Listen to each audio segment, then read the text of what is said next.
Welcome to Real Estate Coaching Radio, starring award-winning real estate coaches and #1 international best-selling authors, Tim and Julie Harris.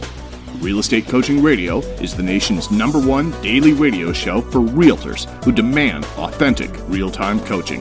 Get ready for fluff-free, unfiltered, full-strength honesty about what's truly working to get you into action, helping others, and making money now in today's real estate market. Now to our hosts, Tim and Julie Harris.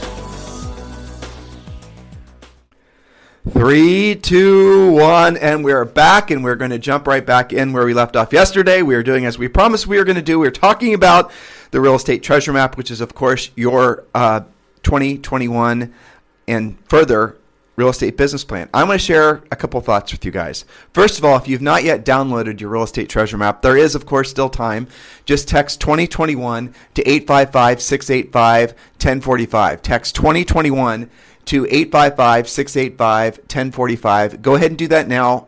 Frankly, this is a must-do activity. It does not take but 2 seconds, and it will allow you to receive a link where you can then download the Real Estate Treasure Map along with 6 other books. So go ahead and text 2021 to 855-685-1045. So that's the first must-do thing.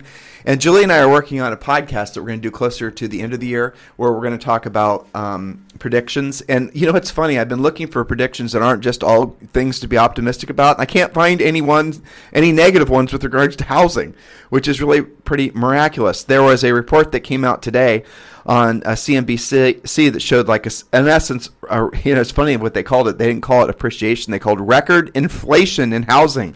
We're going to be talking about that. We're going to be talking about the interest rates, the fact that they're going to probably stay at less than 3% for a long period of time. All these things that are happening in the economy on a whole, not all of them are great for the economy on a whole, obviously, but most of them are fantastic for housing. So, I mean, I don't know about all of you, but you better be feeling optimistic about rolling into next year.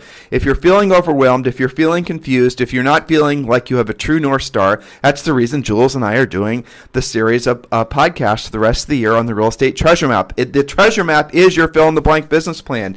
It is the very thing that most of you need to get that sense of mental and emotional relief so you know you have the direction rolling into next year. So, Julie, welcome to today's show. Thank you. And this is the continuation of working on that treasure map. That is your personal business plan. So do take it seriously. We've had lots and lots of coaching clients over the years and listeners that have done this and who are almost addicted to it. They do it year after year because it actually works so well. It's almost like be careful what you wish for. It's cathartic. It is. You know, and when it's you're honest. Right. When you're going through the exercise and you're actually thinking about it's so funny, Julie. I mean, whenever you ask somebody what their goals are, first of all, they're always surprised by the question, right? It's not really a normal conversation, but then they come up with general statements. They won't come up with things that are really, definable, or they're not drilled down. And that's how the human brain works. So you have to push yourself through the initial reaction, which is something of just, a little bit of a brain fart, to really create a goal that's going to be measurable, specific, where you can start holding yourself accountable to it because you have an action plan behind it. That's the whole purpose of the Real Estate Treasure Map. And that's the reason that when you do it, you do feel a sense of relief, catharticism, right? Just cathartic is good. Just cathartic? Okay, Yep. Good. So you could tell which one of us wrote most of Harris Rules, our book, which, by the way, is still available, obviously, at Barnes & Noble and Amazon, and the perfect stocking stuffer. So get Harris Rules, our best-selling book, with over 400 5-star reviews on Amazon. So, Julie, you want to pick up where you left off yesterday? Yes. So in the beginning of the treasure map, we start with reality, right? Then we get into goal setting. You've got to start with what do you have to do? Then we work towards what you want to do, and then how you're going to do it. Okay, so we have, yesterday we talked all about personal overhead and being really super duper honest about that and diving into all of your expenses and really drilling down to an accurate amount for your personal overhead. So today we're going to do that about business overhead. Same idea, you've got 2 buckets there. You've got business overhead that you literally have to do or you won't be in business. These are things like your cell phone, your MLS dues, your signs, your lock boxes, your internet, basic stuff, right? And then you've got the stuff that you think you have to do, and some of that's really effective and some of it isn't.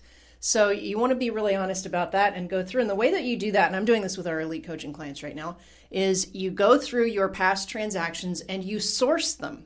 Where did your business actually come from? Not where do you think it came from, not where do you wish it came from because you've been spending this bill on this thing that was supposed to work, but where's your business actually coming from? And then I'll tell you what actually works. Does that make sense? It does. I was actually just reading our reviews on Amazon for the book. Boy, I tell you what, if you're ever feeling a little bit depressed, Julie, just read the reviews. It'll make you feel fantastic. This one, hey, great read, written extremely well. That was a direct compliment for you, my dear. And tactical and practical information, Tim and Julie are truly amazing. Well, that's nice. Yeah, it is. Thank you, Michael. Yeah. I don't want to read all these reviews, but man, they're nice. That's a good pre-Christmas present. There's like one guy that gave. To. There's one guy that gave us it's like when this review, motivational gurus. This reads like your average self-help book. You didn't read the book. No, obviously didn't read the book. JB from Canada, you're lying. You did not read the book. Julie and I are absolutely not motivational gurus. There's nothing in the book that's motivational gurus. But I'll show you the ones that I really like are these ones that are international. So we've got some great international ones that are from like Nova Scotia. Well, that's Canada, but that counts. Yeah, it's pretty cool. Anyway, Julie, so if you're ever needing a real pick me up more than caffeine, just read our reviews. And again, guys, get the book on Amazon. It's a big book, to be honest with you. Julie did a fantastic job. I don't even know how many pages it is, but it's very comprehensive. It's a little over 200 pages. It's exactly what you need. It's a perfect complement to the Real Estate Treasure Map, but the Real Estate Treasure Map really is a drilled down business plan, which obviously you need to get by texting 2021 to 855-685-1045. Yeah, so we've been talking about business overhead. You've got the stuff you've got to pay, and then you've got the stuff you think you got to pay. You're going to source all of your transactions. If you're new or newer and you don't have a whole lot of transactions, that makes it a bit more challenging for you. But, probably you also haven't gotten into the quagmire of spending a bunch of stuff buying leads if you're super brand new. So that kind of works itself out. Then we have, this is all under the category of have to earn, personal overhead. Then we've got business overhead. Now we've got to talk about taxes.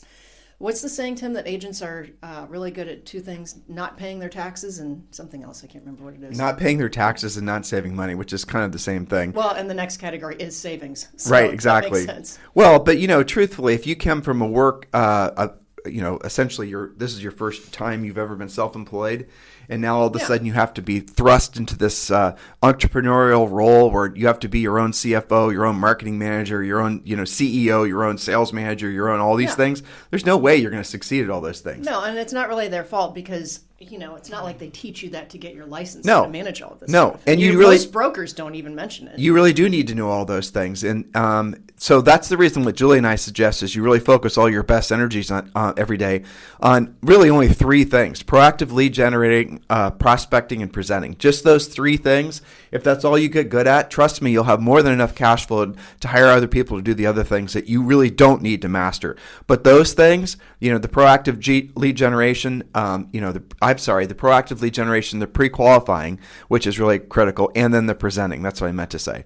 That you do those three things. You never delegate those three things, and there's nothing that's going to stand in your way in terms of cash flow. Yes, delegate your buyers after you've determined that they don't have houses to sell. Yes, delegate all the other things. Hire it out. You just focus on becoming a powerful listing agent. That's what makes our coaching business so much different than everybody else's. We're not asking you to take a shotgun approach to your business. We're not asking you to somehow be a miraculous marketing manager, online lead generator, social influencer. We're asking you to focus on the three things that are going to lead directly to a paycheck and always give you a commanding position in your marketplace, and that's as being a listing agent. Yes. Okay. So here's the thing. We have now figured out personal overhead, business overhead. You do have to, even when you are hiring, and you guys all should hire, and use accountants and, to make sure that you're keeping your taxes straight. But general rule of thumb, Tim, I usually tell people 20% towards taxes. Of course, there's fluctuation depending on what state you live in. If you also have to pay city taxes. But if you can at least off of every single commission check, save 20% for taxes, you're not going to fall behind. And I can't tell you how many people we've known, coaching clients, colleagues, friends that have gotten behind on their taxes because they didn't put it in that order. They didn't prioritize that. So please don't screw that up. Let's tell a little very practical way that you and I basically forced ourselves after our first year to start saving into those different buckets ourselves, right? Sure. We had really no organized system for doing it after our first year in the business. We sold over 100 houses. We made hundreds of thousands of dollars. And guess what? We rolled into the following year, our sophomore year in real estate, with some tax debt. That's going to happen, right? Well, fortunately, we were able to sell houses prior to having to pay the taxes in April, so it all worked out. But that was a dumb business plan right there. Luck. That was called luck, exactly. But here's what Julie ended up doing. She would go when we got a commission check. Now, this is, some of you get paid through wire. I get it. But when we got a commission check, she'd walk the check into the bank. Go ahead. Yeah, and well, so sideline, you should know who manages your bank because, they're a good professional center of influence and, get to know who's taking care of that.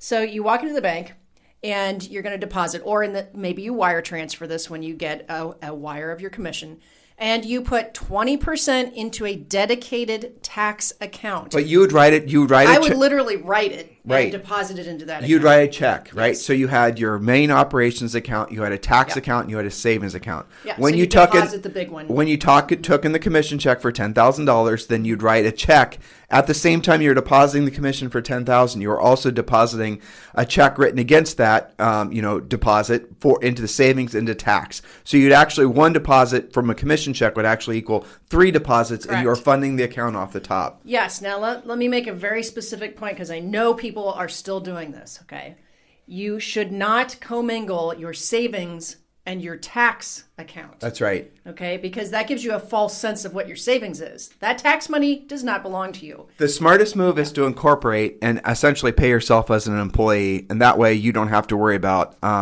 You still have to pay, bulk tax statements, but at least then you have somebody managing your payroll and your payroll tax. If you lived in like where Julie and I sold real estate in Ohio, the taxes were incredibly complicated. You had obviously federal taxes, but then you had state taxes, and then you had all the individual cities that we sold a house regional. in. Right, Rita. All the individual cities where we sold houses would also have a tax. If we sold some house in some city that we sold one house in, well, guess what? You had to pay an income tax to that particular city. I'm not kidding you. A lot of the countries like that. And we needed an accountant to keep all of it organized. And so just keep that in mind, guys, that the best way to go about doing it is to take the money off the top, put it into savings, and also then obviously set it aside for taxes. Don't assume you're going to have enough business write-offs or you're somehow some sort of overly creative, business owner who's going to figure out how to write off all of your personal stuff as business expenses. That stuff is a lie, and if you do it, you're going to get caught, and you don't want to have any tax problems ever. No, it'll be actually worse than paying it for you, or worse than being behind when you create problems for yourself. So again, no commingling. Your tax account and your savings account are not the same. This way, when you find out what you owe in taxes or you're running it through payroll, as Tim said, it comes out of that account and you're not freaked out by it. You're not like, oh, I just had to blow all of my savings paying taxes. No, because that wasn't your savings. That was your tax account. Okay, so that's a really big thing, and I think especially for our newer licensees to get started out right and not get themselves into trouble that they will be fighting for the rest of their career. So that's personal overhead, business overhead, taxes, and savings. This is all together the money you have to earn. Now, if your spouse or significant other is bringing in part of that, well, account for that. We're drilling down on what you have to earn. In other words, what does real estate have to provide for you? If you've got rental property that's giving you regular income, you can take that out. But get to a number, because the next thing you're going to do is divide that by your average net commission, okay? And that will tell you how many units it takes for you to survive. Does that make sense? This is just like your basic survival plan. Right. So again, what we're trying to walk you guys into is a sort of a higher level way of thinking about your money. Again, you have your core level personal expenses, then you have the personal expenses that are the want-to-haves. So the have-to-haves and the want-to-haves, and then you're doing the same thing for your business. And now what we're going to do is we're going to start walking you into the concept of the real estate magic number. And here's really the punchline to it. We're going to get into the meat and potatoes here in a second. Am I doing this in the right order, Julie? That's okay. We can put it here. That's fine. Okay, and what the real estate magic number essentially is the number of listings you need at all times. So conceptually, stay with me on this, listeners. It's the number of listings you need at all times to meet or exceed your financial expectations. So after you've determined what your core personal expenses are, those again are the ones that you need to basically cover your real urgent living expenses. Then you're going to, another little math thing we want you to think about. This is more of an intellectualizing thing, is take your core business expenses and divide it by 30 and figure out what your average daily cost to exist is for your family. That's an interesting experience when you do that. Take your core business expenses and divide it by 30, and that's going to tell you your average daily cost to actually exist. Now, add in the want to have. So that your average daily cost for your have to haves is X. Your average daily cost once you add in the have to haves, the trip to Disney World, the this, the other thing. Then you divide that by 30, and then you see that number too. We want you to feel a little bit uncomfortable when you look at your numbers, because it's going to help you push through the days when you're being tempted to do the things that aren't going to lead directly to a paycheck. You have to have that sense of urgency. And here's a little interesting psychological, all of our stuff is rooted in psychology, right? That's where we focus. We don't really spend a lot of time in the woo-woo and the motivational guru, Mickey Mouse. Here's the fact about human behavior. You're going to be more motivated by losing something that you already have than you ever will be striving towards something that you want. 99.9% of all humans are like that. So I'm going to say that, and I want you to think about it. If you have fear of losing something that you already have, your house, your car, that's going to motivate you 1,000x more than, say, getting a new house or getting a new car. So if you're looking at these numbers and you're facing them and then realizing what you were just doing math, what were you just doing?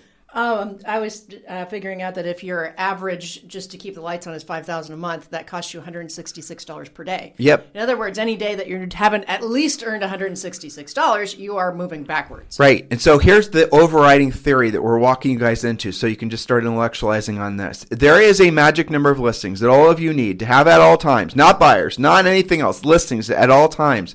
That once you obtain that number of listings, on average, using the averages in your MLS, and we're going to help you work through this to figure it out. Once you have that listing count, let's say, for example, and I know this is a hot seller's market pretty much everywhere, but just bear with me for the sake of explanation. If you have 10 listings at all times, and you know in your marketplace that on average, 5 of those will sell per month. When Julie and I sold real estate, 10 listings at all times would mean like maybe 2 or 3 would sell per month. Not any more than that. So we needed usually 20 to 30 listings just to basically meet our own magic number. Well, so hold that thought, because a lot of them cannot conceptualize that. Well, it's because we sold we sold in the 90s and it was a buyer's market, right? And we sold in Columbus, Ohio. There are a few markets that are acting like that. I've got a few coaching clients like that. So here's the rule. Condo market in Miami, for example. Manhattan. Right, exactly. Other areas. Okay, so here's the rule. The more inventory that's out there, the longer the days on the market are, because there's more choices, it takes longer to take a look at them, blah, blah, blah, for various reasons. Okay, so the more inventory, the longer days on the market, equals you need more listings to achieve the same goal, right? So I'll give you an example. Longtime coaching clients, Kenmore's in Washington State, they're doing they're about 360 deals this year. And this is incredible to me. They have averaged 15 actives or less. And they're still cranking out those deals because the speed in which they're turning over, right, which is kind of unusual. So for them, their magic number is 15 to 20.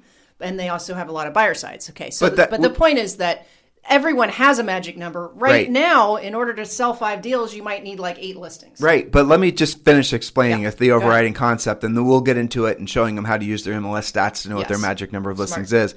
Because to Julie's point, you might only need 3 or 5, so don't be intimidated by these numbers. Yeah. The concept is if you had 10 listings at all times, again, adjust accordingly, that you would have a certain number that would sell per month. So using Julie and I's numbers, it was back when we sold real estate in the 90s, our numbers worked out like we had to have something like 40 listings at all times, or 30, so it was like 37 or something, because we knew approximately, 10 or maybe 15% would sell per month, and we knew the average commission, and we were doing the math based on the 4 categories in which we were earning money for, the same as you guys. I'll see you later, and have a great Premier Coaching call today. And then that's the way we would do financial planning. And then we learned when we sort of embraced the concept after we figured it out that listings is where it was at, and you just needed a certain number of listings at all times to meet or exceed your personal and business financial, your minimum requirements financially, and also your aspirational spending as well, right? So once we figured that out, it really did help us to see clearly as far as where our primary focus needed to be.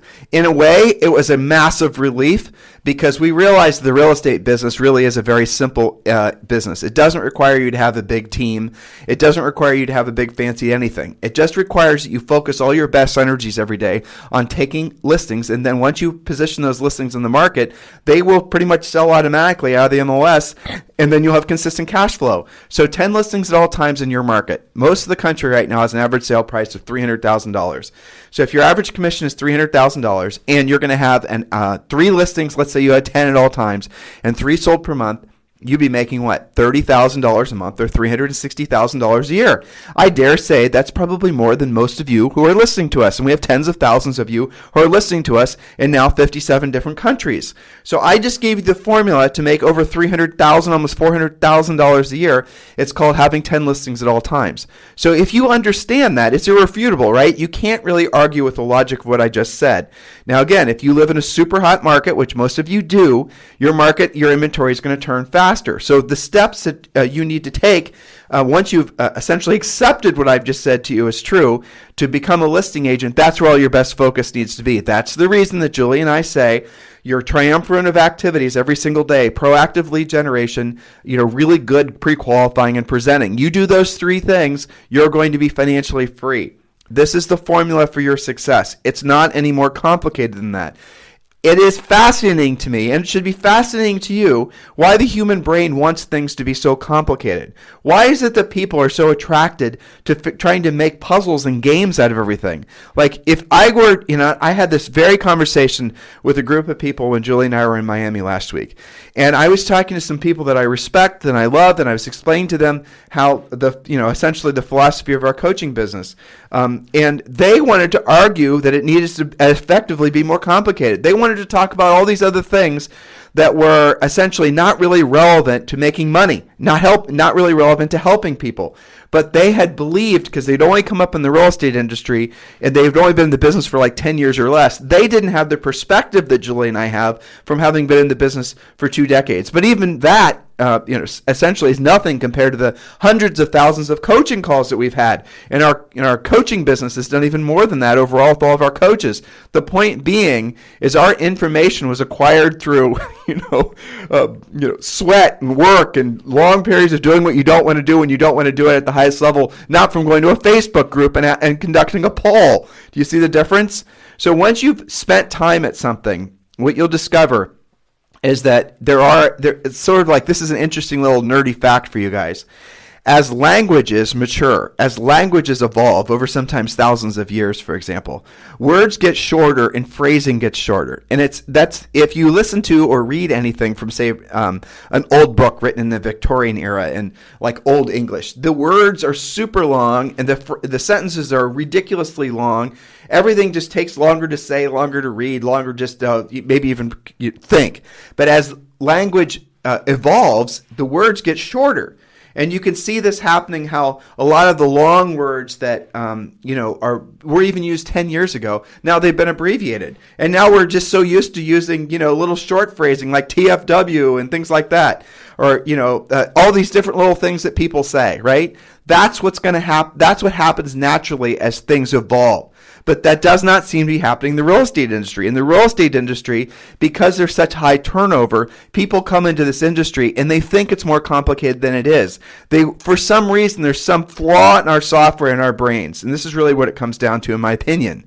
That wants things to be harder than they are. We don't want things to be clear. And I think ultimately it comes down to the doing what you don't want to do when you don't want to do it at the highest level. People, when they hear Julie and I's message and they read our book, they listen to our podcast, we've been around forever, right? So at this point, chances are you stumble across our messaging and you hear what we say, intellectually, it's true, then why don't you do it? And the only answer is because you are fearful of having to develop the skills to actually do the work. And so you're more attracted to things that you perceive will result in less rejection and, frankly, less effort to try to master. That's where the thought process fails for virtually all of you. You guys think that it's the best. For example, you think looking for shortcuts or hacks is what you should be doing, is where you'll find your success. And the exact opposite is true. The hard work is what you should be doing. The work that requires you to be uncomfortable is what you should be embracing. Look to see where your energies are flowing right now, where your focus is. It's not on the things that are going to put you directly in a position to help people and make money. It's the things that are passive, that won't result in you having to, make yourself ever uncomfortable. I was listening to a coaching client, one of Julie's coaching clients, Chris Leon, I'm talking about you. I was listening to his recorded prospecting calls, and he was calling expireds, and he sent an audio to Julie to listen to, and I was listening over her shoulder in her office. And mostly good things. He was really great voice, great clarity. There are a couple little tweaks in what he was saying. There's 2 or 3 points in this one particular call I listened to, which Julie wrote down that had he said this or just taken this slight pivot, he could have actually set that listing appointment. It turned out the seller I was that he was calling had multiple properties to sell, and he didn't, seize that opportunity. So there was a couple misses he had, probably like 3, that would have resulted in a set an appointment. But he is so close to being able to effectively set appointments over the phone. That's what I heard from listening to his call. That's exciting to me, because that was him getting a phone number of someone to call, which you can get those phone numbers, an expired in this case, and it was an older expired, by the way. He picked up the phone, he made the phone call, and he is like 90% there to being able to set appointments. Once he gets comfortable and effective at setting his proactively lead generating, what do you think is going to happen to his mindset with regards to his potential with helping people and making money? It will be unlimited, right? It will go through the roof. He's going to start seeing life through a whole different set of filters, because guess what? When you learn prospecting skills, when you know how to proactively lead generate, when you have actual real sales skills and a sales system to back it up, he doesn't necessarily have to stay in Chicago. He can live wherever he wants to live.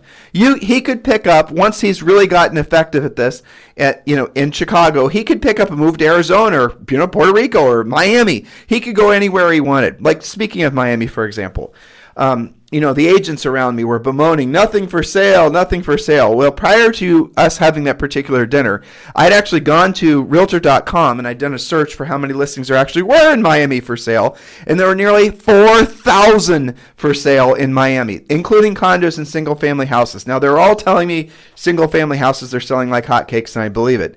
But here's what was my observation. How many of those listings had been previously listed? In other words, of the 4,000 houses for sale, I bet you something like 2,500 of them, if not more, were condos. What was the average days in the market for those condos? How many of those condos were listed 3, 4, 5 times? They're just waiting for hellacious price changes.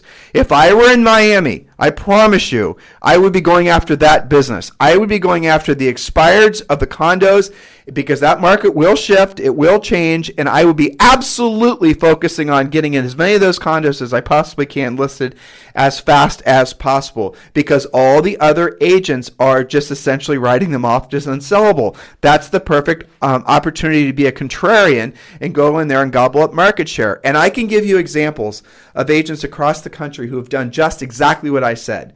While everyone else was saying the market's going in this direction, they saw opportunity in the opposite direction. This type of market, depending on your market, is exactly prime for those types of contrarian ways of thinking. But here's the one thing that matters. If you're doing what everyone else is doing, if you're lead generating the same way everyone else is lead generating, if you're thinking the way that everyone else is thinking, you're just going to be like everybody else. And what is everybody else experiencing? A lot of suffering, because a lot of those ideas have become saturated. There's too many people doing too much social networking, too many agents doing too many videos.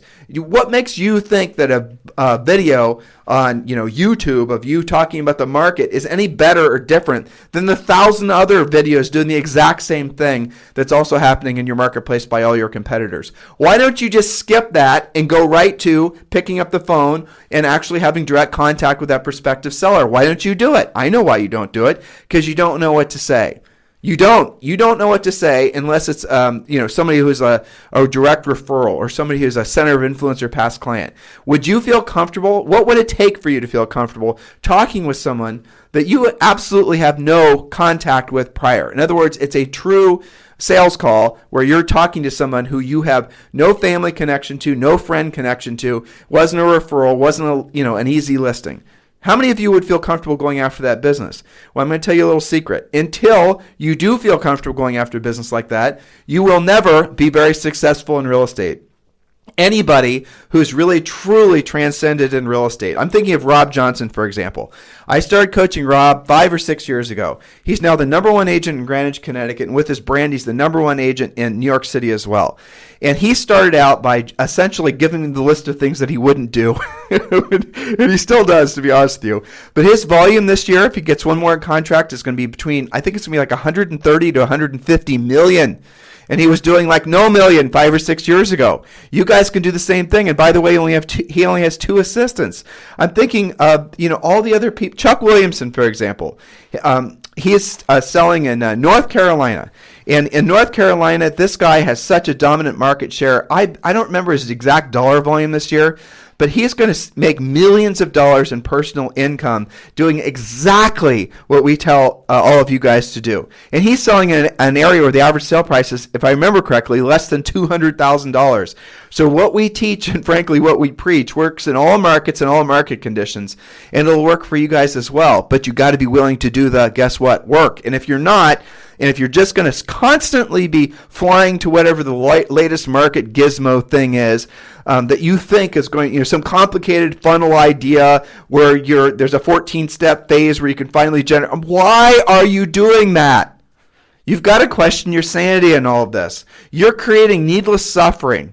You're not procrastinating success. You're never going to obtain success in a meaningful way because you're not doing the right things. And I'm just telling you guys the truth. It's no different. And people are offended when I speak like this. And you know what? Truthfully, after 25 years of doing this, I'm okay with them being offended. I'd rather have them be offended and tell them the truth than have essentially not said what I know is true. That's how I feel at this point, to be honest.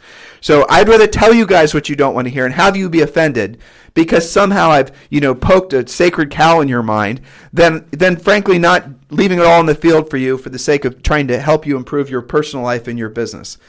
So you got to really ask yourself why it is that you're taking so long to really build momentum towards being a listing agent. It is because you're being distracted by things that are incredibly, that are designed to be distractions, right? All these different little marketing gimmicks. Have you ever actually decided to go drill down and find out if those things actually work? When someone's telling you to do all these, social networking, videoing, all this stuff, anything that's passive, anything that's designed to create a brand, do you actually have the professional background or educational background to discern whether those things are gimmicks or not? I didn't. Julie and I didn't when we got into real estate. It's easy to be seduced by these gimmicks. It's easy to fool yourself into believing that you can just do those gimmicks and not have to do the real work. Trust me, I get it. Real work sucks. It's it just does. And I totally understand why you would be seduced by these other things. It sounds wonderful. You run a Facebook ad. The click costs you 5 cents. You put them into a CRM. The CRM drips on them, and then eventually they raise their hand and say they want to do business with you. I mean, I get it. It's a sexy idea, but it doesn't really work. And long-term lead follow-up, for example, has proven a million times in a million different ways to not really work. Same with branding. Same with all this stuff. You guys are in a blessed position because you can actually learn the skills to then go directly after the business of the sellers that already have their hands in the air saying, yes, I want to sell my home. And no matter how hot your seller's market is, there are still sellers out there who have their hands in their air and say, yes, I want to sell my house. You just have to learn how to go after the business, and you have to learn how to have direct conversations with people. That's where the market's at. That's where the contrarian, frankly, when you do what other people aren't willing to do, and you do it at a really high level, you're going to achieve, and you've heard iterations of this, haven't you? You're going to achieve and experience things in your life that they never will. And you know why? They had the same opportunity. They could have heard maybe even the same message, but they just chose not to do the real work. They chose not to be uncomfortable. They chose to do things that were passive, where they would never have to put themselves in a position to feel like a salesperson or to ever hear anything that even remotely resembles the word no from a prospect. That's how most people's brains are wired. They want to have these nerfed up lives so they no longer have to experience, or they don't want to have to experience. They want to be comfortable. They don't ever want to be uncomfortable, so they don't want to experience rejection. Well, here's a little magic pixie dust of all that. Hopefully, and I'll leave you guys with this today. what you're trying to avoid, if you're trying to avoid rejection, for example, you actually, and I'm going to use a woo-woo word, but it's true, you actually manifest rejection. When you're trying to avoid hearing the word no, you actually create essentially rejection in your life. And here's what I mean. And I want you to think about this. It's an interesting concept, and this came from a billion coaching calls. Whatever you're resisting the most is where your growth needs to be, is the old saying, and it's true. So if you say, for example, Tim, I will never pick up the phone, and I'm never going to call a center of influence and past client. I'll mail them till the cows come home, but I'm never going to call them. Tim, I'm never going to call an unrepresented owner, aka FSBO. There's 20 different sources of leads that we teach you to generate from, that none of these lead sources cost you any money. That's what we do in our coaching company. So if you are not willing to do the real work, and you're absolutely positively never going to do it, and this is completely offensive to you, and my gosh, how could you possibly suggest I do that real work, Tim? I'm never going to do it. Okay, I hear you. Well, what are you actually creating? And so what's the real reason why you don't want to do it? There's all kinds of reasons, right? You don't want to be perceived as a salesperson. You don't want to feel rejection. You don't want all these different reasons. You got your reasons. So what does that actually create? You are not wanting to have the experience of essentially doing proactive lead generation for the ultimate reason is because you don't want to suffer rejection. You don't want to be seen as, in other words, be rejected socially. You don't want to feel rejected by a prospect. In other words, rejection. That fear is what's the overriding emotion that's preventing you from moving forward. Can we just, intellectually agree? Yes, hopefully, right? Some of you are arguing with me in your heads, but let's just, for the sake of conversation, move forward. So your fear is telling you to don't do these activities because it will result in rejection. It will result in lack of success. But you see how that fear is actually what you manifest. You manifest lack of success because you're not doing the work. So you're trying to avoid rejection and fear, which ultimately in your mind will lead to failure. That's what you're trying to avoid. Makes sense. Failure is something we should all try to avoid, right? We want to succeed. And yet, by avoiding the real work that you think will lead to failure, you're actually forcing your failure as your only option because you're ending up doing things that won't result in success. Guys, get it? Whatever you're resisting the most is where your growth needs to be. So a nice little cathartic experience for you would be to write down the list of the things you're avoiding the most, especially in real estate. And we've done this. It's a fun exercise. Like when Julie and I are in front of a group of people, back when there were these strange things called live events, and we'd ask them all, what are the top 5 things they're avoiding the most in their real estate business? All of them would always be with anything proactive, right? So people would write down things like, calling this, getting a price change, right? That's usually on the list. There would be conversations about, obviously, doing anything proactive. That would be calling anybody, soliciting anybody for the sake, calling a seller for anything, with regards to taking a listing. Those are the activities. So you write all these things down that you're avoiding the most. 3 to 5 things that you are avoiding the most in real estate. If you want to make it really emotional, to really spark a nerve, 3 to 5 things that you'll never do in real estate. I've heard people on stages, and I've heard them say, I will never prospect, like it's a prideful thing. I'll never pick up the phone. All my business comes from centers of influence and past clients. I hear you. I understand. You're making your list of the things you won't do.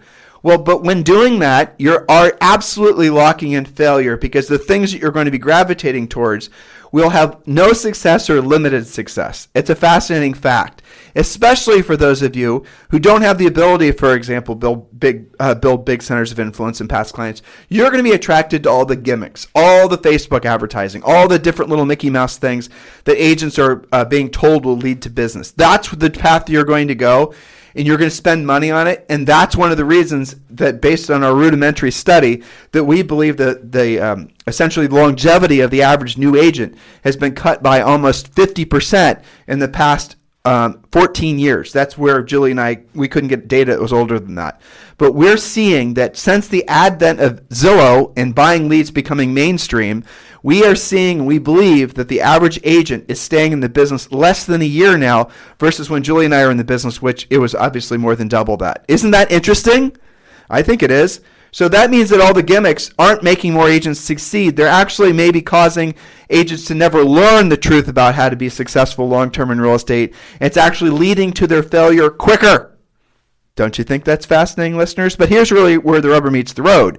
All the bosses, all the managers, all the brokers, all the people that are leading these agents, most of them have only come into the business in the last 14 or 15 years. So they themselves don't know that there's other ways of building business that are proactive where they don't have to buy the business.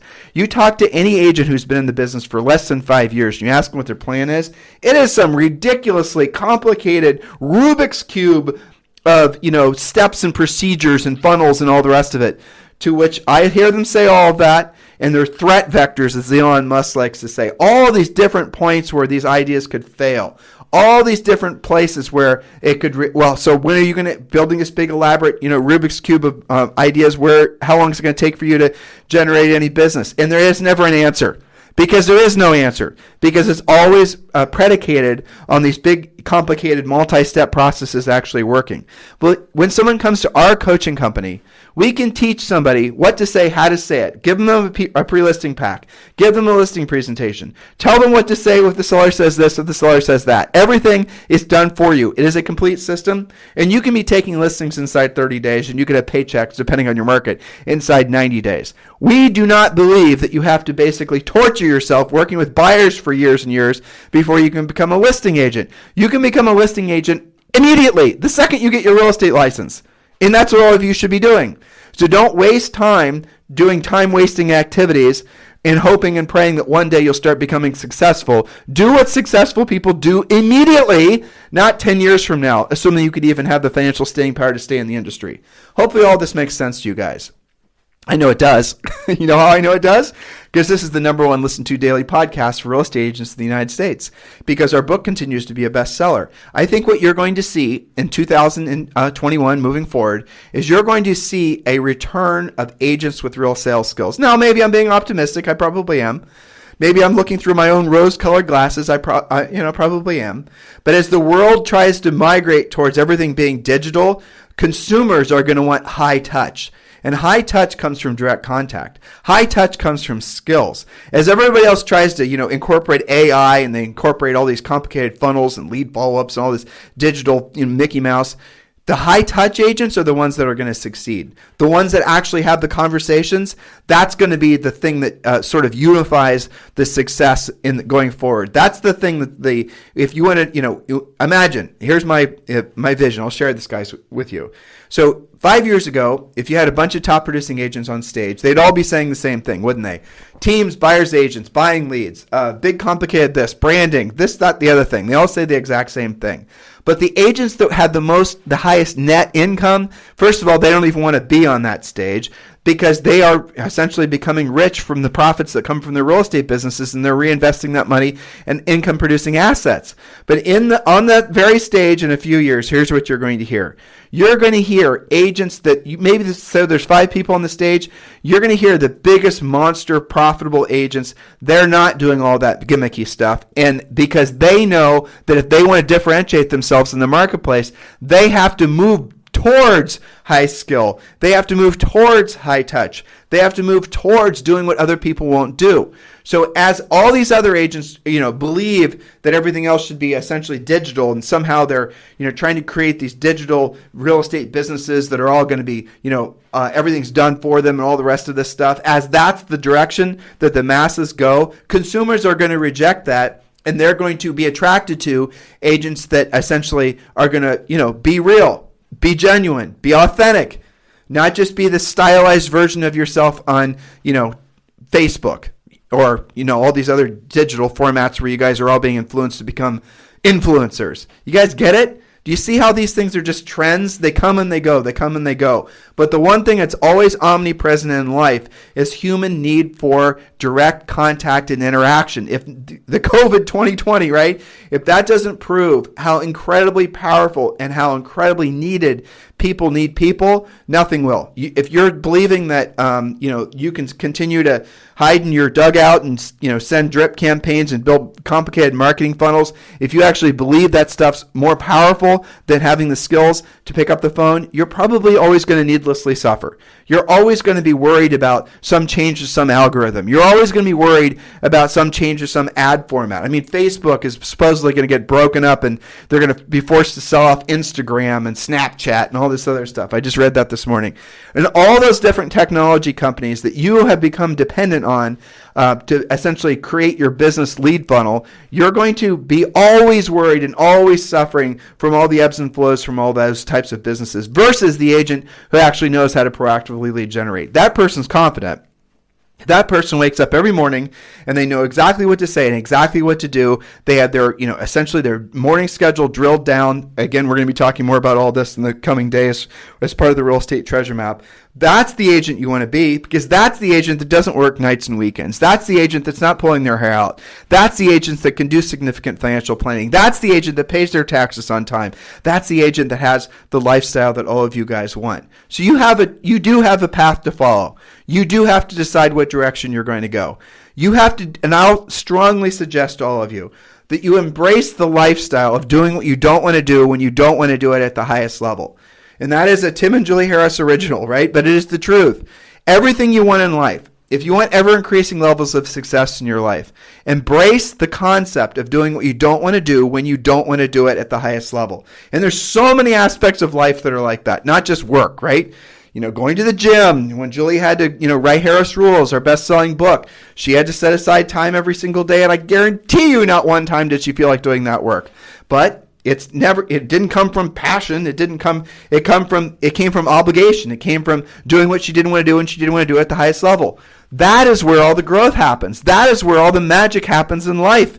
And if you do that for long enough, at a high enough level, doing what you don't want to do and you don't want to do at the highest level, you do start to, so for example, if you're up and coming, or if you're trying to create your financial future, if you're trying to catch up, whatever it is, and you're behind me 100%. Tim, I accept the fact that if I want ever increasing levels of success in my business and personal life, I have to do what I don't want to do when I don't want to do it at the highest level. Okay, you're there, right? Let's assume you're there. At what point do you no longer have to live that lifestyle? You think I'm going to say never, but it's not true. Over time, as you make right your financial situation, as you build your business and your skill set, what you're then going to be able to do is you're going to be able to change the equation. So let's say you're in creation mode and accumulation mode. And so maybe you have to spend 75% of your life doing what you don't want to do when you don't want to do at the highest level to really accomplish the things you set out for yourself to accomplish. Well, after you start, when the net worth pendulum starts to pivot in your direction, right? When you start having more things create income for you, so you no longer have to worry about all the things we're showing you guys how to break down and focus on as far as the real estate treasure map. When you become rich where your money works for you and you no longer have to work for your money, then you can go from doing what you don't want to do when you don't want to do it at the highest level at 75% of the time, and then you can slightly pull back on that. As you get maybe older, but really it's tied to affluence more than it is age. And then you go down to maybe 50%, maybe 30%, maybe 20%. And then I know many, many people who basically are doing what they don't want to do when they don't want to do it at the highest level, maybe only 10% of their lives. The rest of the time, they basically are doing what they want to do when they want to do it at whatever heck level they want to do it at. You guys get it? But you got to pay the price for it. Unless you were born with a silver spoon. Unless you were born on third base. The reality of it is probably none of you were. And as a result of that, you guys all have to basically earn the right to be truly free. And the freedom that you're looking for comes on the other side of being rich, where your money works for you and you no longer work for your money. Once you've removed the financial burden from your back, once you no longer have that as an issue, everything becomes possible, and your brain starts allowing new software to be loaded, and you can actually start to feel that sense of libertas, which means freedom. And that's what I'm hoping all of you guys will realize is your true North Star. If it's not yet, it does become that the older you get. You should listen to your old friend Tim, and I'm telling you the truth. Maybe you're in your 20s or your 30s, and you're still in the point where you want to have attention, recognition. You want to be an influencer. You want to be a star. I promise you, those of you who are my age and older, I'm sure you're all agreeing, that the older you get, the less that stuff matters, and the more it matters that you would have saved money and built affluence so you could be free. Your ego will start to essentially become less influential on what matters to you in life as you grow older. What matters to you more in life are the finer, essentially living in essence, being around people you love, not worrying so much about all the things that we're told we're supposed to worry about with regards to, essentially influence and ego and all this other stuff. You're going to get older, and I want you to have the financial freedom so that you can actually embrace all that life truly is. But you got to pay the price. You got to go through the prickly forest. You have to do the real work. You can't skip it. You just can't. I wish you could. If you could, I would have. Julie would have. If you could, we would have written a book about that. But you can't. You got to do the real work. And that's okay. It's okay because now that you know what you have to do, you have a course of action to take. Just essentially get it done. Work through it. And don't take forever to get started. Don't just say, I'm hearing what you're saying, Tim. I've read your book before. I've done your treasure map before. I've listened to you guys for years. I get what you're saying. But you know what, Tim? I'm going to go to a seminar on how to do pay-per-click ads, right? I'm going to take an online webinar on how I can blah, blah, blah, blah, blah. Or I'm going to work on my brand or my logo. Or I'm going to work on my website. I'm going to do my other things that I've been doing because I'm not quite ready for what you're telling me. I know intellectually what you're saying is true, but I'm just not ready quite to do the work. Okay, that's fine. I hear you. I understand. That's a vast majority of you, truthfully. I know that's true. But you know what? This message is going to rattle around in your brain. You're not going to forget it because once you've heard it, you can't unhear it, right? Now it's up to you to decide how long you're going to procrastinate, finally allowing yourself the right to be free. And that is really what the overriding message of our coaching company is. This business is a blessing or it's a curse. This business gives you what? Freedom from having a boss, freedom from someone telling you what to do and when to do it, and it's supposed to give you freedom or the ability to have unlimited income. Well, those three things, right? You get the second you get a real estate license.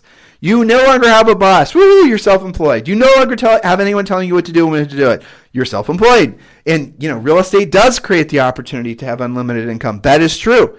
But what is easy to accomplish are the first two things. What is hard to accomplish is the last one, right? So all of you guys are self-unemployed, right, occasionally. And when you're listless, when you have no listings, you're listless. And you have no one telling you what to do. That's the reason that you need a coach. And when you actually embrace the fact that this is a job, this is a business, there's the working in your business and the working on your business. Too many of you are spending way too much time working on your business, and you need to be working in your business because working in your business is where the money is.